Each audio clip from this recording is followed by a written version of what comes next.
listening to Estate at the Union, estate planning made simple. Here's your host, Brad Wiewel, from Texas Trust Law in Austin, Texas. Hi, this is Brad Wiewel with Texas Trust Law, the Estate of the Union podcast, and it's a pleasure to be with you again. Today we're going to talk about a topic that is near and dear to many people's hearts, and that's grandchildren. Man, the most perfect people on the planet. And we have lots and lots of clients that have grandchildren, and grandchildren are special, but we're going to talk about making gifts to grandchildren. There are smart ways to do it. There are less wise ways to do it. And we're going to talk about some reasons maybe why not to do it, and if you're going to do it, how to do it best. So if you're ready, Grandma and Grandpa, let's get rocking. We get grandparents in here, and let me show you a picture of my grandchildren, and here's this one and that one. Honestly, you got to believe it. This is the cutest, the smartest, the sweetest, the kindest person to walk the planet. And you know that's true, Brad. You know that's true, and I do know it's true in some vague sense, I'm sure. And that's how, again, God created it, and go for it, team. It's a wonderful thing. But grandchildren have challenges when it comes to accepting gifts from grandma and grandpa. Let's walk through a few of those, and let's start with the notion that they're too young. So the law doesn't allow anyone under 18 to own anything. There's only one exception, and that would be if the child is, I think in Texas, 15, maybe 16, you go to court and get your minority disabilities cleared off by the court. The court says, now you're a legal adult. Okay, then you're an adult.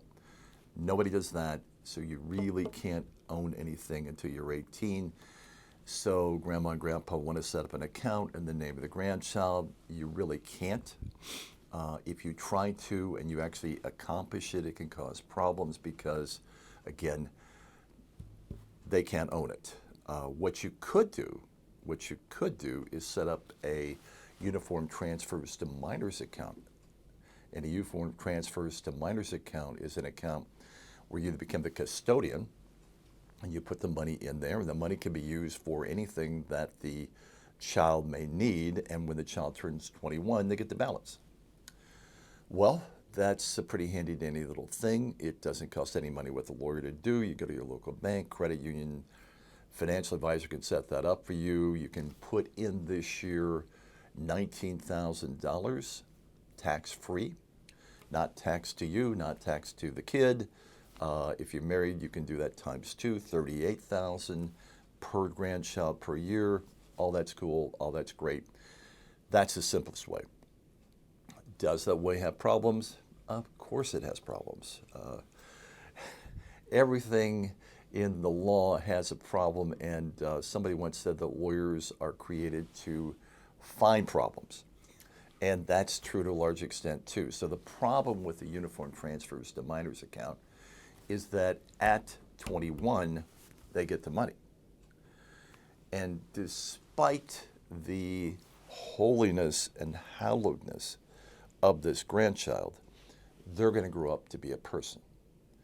And if you've been around teenagers, what a wonderful group of people they are.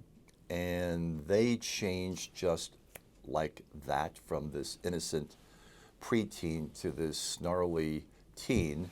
And then they get older and they pick up bad habits from parents, and God bless, grandparents and friends and peers and co-workers and colleagues and roommates and whomever, and they change. And we've had a situation where a uniform transfers to minors account was set up. The grandchild ultimately ended up with a very serious addiction issue, and the money was going to go, and when they were 21, they got it all, and it would have killed them. Who saw that coming? Nobody saw that coming. Was there a workaround? Thank God there was, but it was a complex workaround, an expensive workaround too. The chances of that happening are small, slim, but non-existent, not non-existent, so it's something you have to be aware of. Sometimes grandma and grandpa will come to us and we'll set up a special trust, a gifting trust for the grandchild. Well, we're going to put more money in than that $19,000. We're going to put in a whole lot more. When you put money in a trust, this will be an irrevocable trust for a grandchild. You have to be aware of these new special taxes called generation skipping taxes. Ever heard of those? Well, they're out there and they're bad. They probably won't affect things at this level because the generation skipping tax exemption is about $14 million now, and married couples get 2 of those. So the chances of creating a tax problem, unless your estate is very large, is pretty small. And you put a bunch of money in this trust, and at some age that you pick, the grandchild either gets the money or becomes the trustee of the trust, which is what we would normally recommend. And when they get to be the trustee of their trust, it's their money to spend, but it's protected from a divorce, from a lawsuit, from a bankruptcy, all of which are good things. And so you can set those up. One of the problems with those trusts, one of the problems with these uniform transfers to minors account are college loans, because the colleges, the College Financial Board, whatever it is, FAFSA, can count some of that money against the child so that they have more money, it appears, than they normally would, and may not be able to qualify for certain student loans because they have too much money. I'm not an expert in that area. I'd recommend you to your financial advisor, your CPA, to double check that out. But that is a potential problem that you've got. Another thing that's out there that people like are 529 accounts. 529 account is a dedicated college fund, actually now can be used for pre-college educational expenses, private school, whatever, and you put the money into the 529 account. You can be the custodian, you can manage it.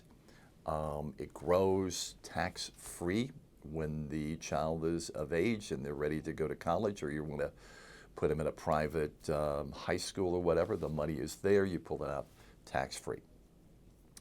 It's cool.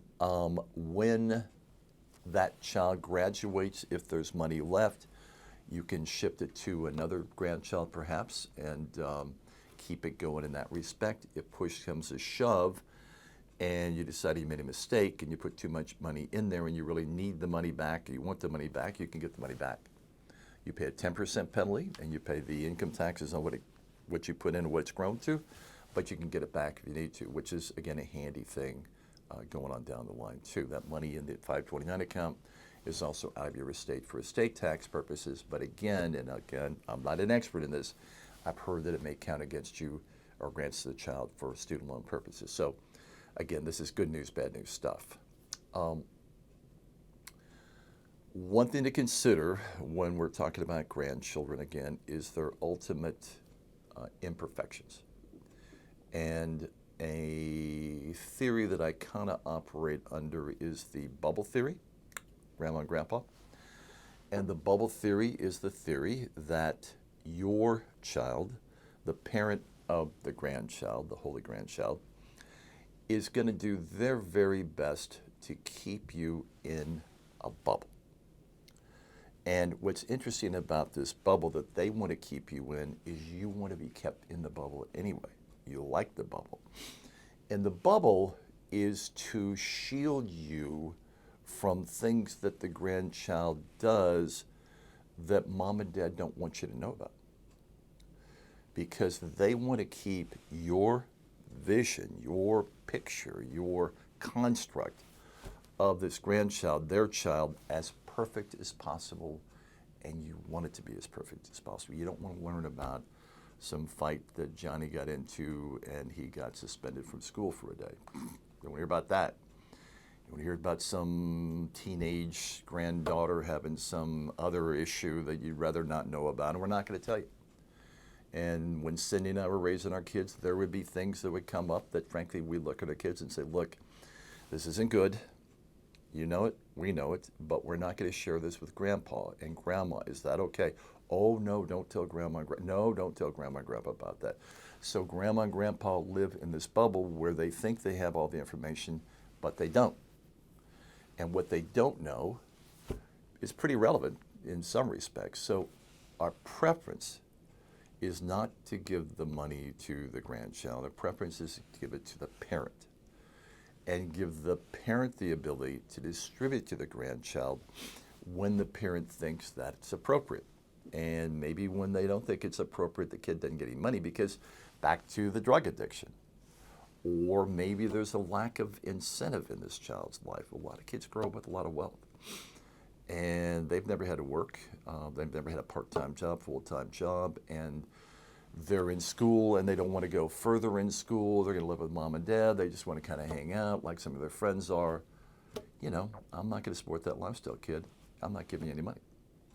So things like that that are out there that you need to be aware of.